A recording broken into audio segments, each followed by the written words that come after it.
नमस्कार दोस्तों। तो आज हम शिव पुराण का अध्याय 2 पढ़ने वाले हैं। शिव पुराण के श्रवण मात्र से ही आपको शिवलोक की प्राप्ति, पाप और भय से मुक्ति मिल जाती है। तो श्री सौनकी जी ने कहा, महाभाग सूत जी, आप धन्य हैं, परमार्थ तत्व के ज्ञाता हैं। आपने कृपा करके हम लोगों को यह बड़ी अद्भुत एवं दिव्य कथा सुनाई है। भूतल पर इस कथा के समान कल्याण का सर्वश्रेष्ठ साधन दूसरा कोई नहीं है। यह बात हमने आज आपकी कृपा से निश्चय पूर्वक समझ ली। सूत जी, कलयुग में इस कथा द्वारा कौन कौन से पाप शुद्ध हो जाते हैं, उन्हें कृपा पूर्वक बताइए और इस जगत को कृतार्थ कीजिए। सूत जी बोले, मुने, जो मनुष्य पापी, दुराचारी, खल तथा काम क्रोध आदि में निरंतर डूबे रहने वाले हैं, वे भी इस पुराण के श्रवण पठन से अवश्य ही शुद्ध हो जाते हैं। इस विषय में जानकर मुनि इस प्राचीन इतिहास का उदाहरण दिया करते हैं, जिससे श्रवण मात्र से पापों का पूर्णतः नाश हो जाता है।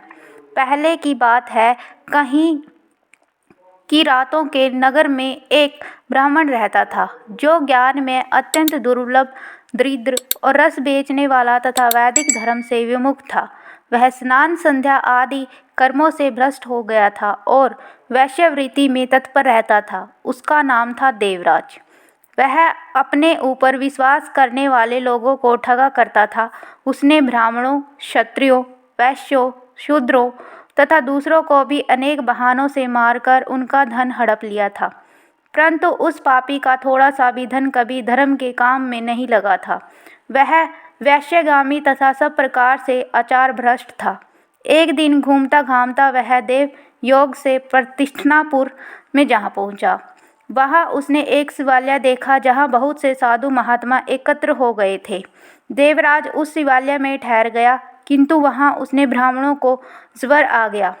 उस ज्वर से उसने बड़ी पीड़ा होने लगी और वह एक ब्राह्मण देवता शिव पुराण की कथा सुन रहा था।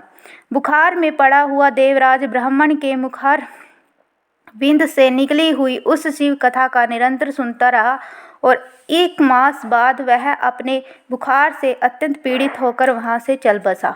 यमराज के दूत आए और उससे पांसों से बांधकर बलपूर्वक यमपुरी में ले गए।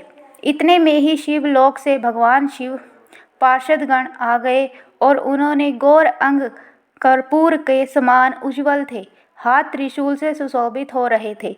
उसने संपूर्ण अंग भस्म से उद्भासित और रुद्राक्ष की मालाएं उनके शरीर की शोभा बढ़ा रही थी।